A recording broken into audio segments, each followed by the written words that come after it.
What I'm hyped for today is Apex Legends Season 3 Meltdown, available now on PC, PlayStation 4, and Xbox One.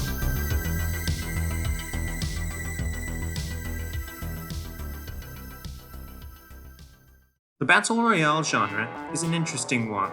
The general formula consists of a large group of players operating either as a group or individually, descending upon a map with the intention of becoming the last individual or group standing. You are the Apex champions. I have a bit of a checkered past when it comes to my enjoyment of Battle Royale. The genre came to prominence in March 2017, with the early access release of PlayerUnknown's Battlegrounds on Steam. I quite enjoyed PUBG.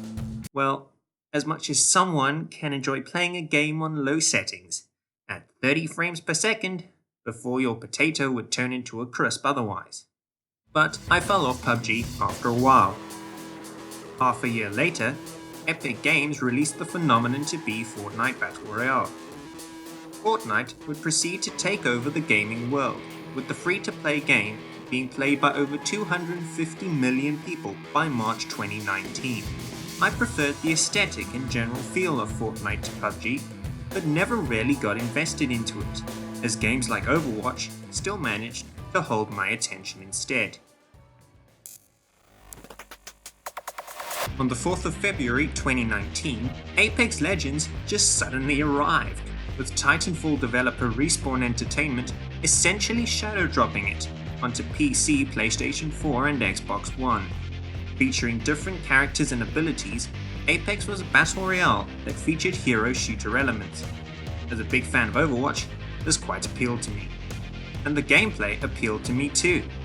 Sporting gunplay from the Titanfall universe, extra flavor from the individual characters, pinging, respawns, and a highly satisfying slide mechanic, Apex Legends was a joy to play.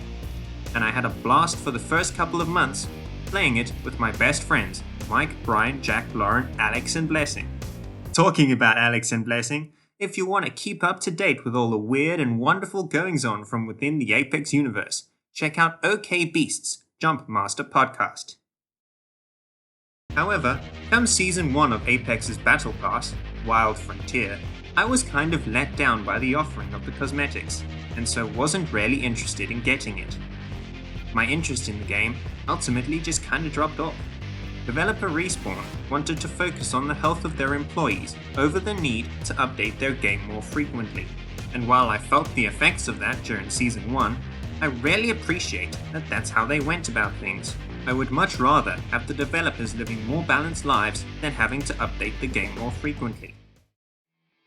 The Battle Charge Battle Pass and changes for Season 2, however, brought me right back, featuring a new legend in the form of the quirky Watson, voiced by Justine Huxley, wildlife roaming the arena, changes to parts of the map, and a new ranked mode. Apex was on my radar again. Changing the structure of the Battle Pass rewards to being challenge-based, I now had reasons to play the game again. I found the ranked mode to be enjoyable and encouraging of continuous play. Revisions to the type of rewards available in the Battle Pass also excited me, featuring skydiver modes and something I especially enjoyed, different background music options. Season 3 looks like it will maintain my interest and desire to play going forward. The new legend, Crypto, will add a new dimension to character interactions, and it looks like we'll have another few months of interesting cosmetic unlocks ahead of us. Crypto is a hacker character whose abilities revolve around his drone, which can mark players, identify if there are enemy teams nearby, and ultimately do shield damage to enemy players with its EMP. As the somber main, if you start talking about an EMP ultimate, you're speaking my language. In addition to the new energy weapon, the charge rifle, new hop-ups like the double tap trigger for the G7 Scout and EVA 8, and the anvil receiver for the R301 and Flatline have been added, while other hop-ups like the Disruptor rounds and the Skull Piercer rounds are being taken out of rotation. And then there are now new locked vaults around the map, containing high-level loot, which need keys to be unlocked. But most importantly, Season 3 introduces a new map, World's Edge features a new look as the map is covered in a combination of ice and lava. It also features a moving train, which will inevitably lead to new fun and distinct encounters. I'm hyped to see how Season 3 will play out, as Respawn Entertainment continue to introduce different and interesting locations and new ways to play their Battle Royale, Apex Legends, available now on PC, PlayStation 4, and Xbox One.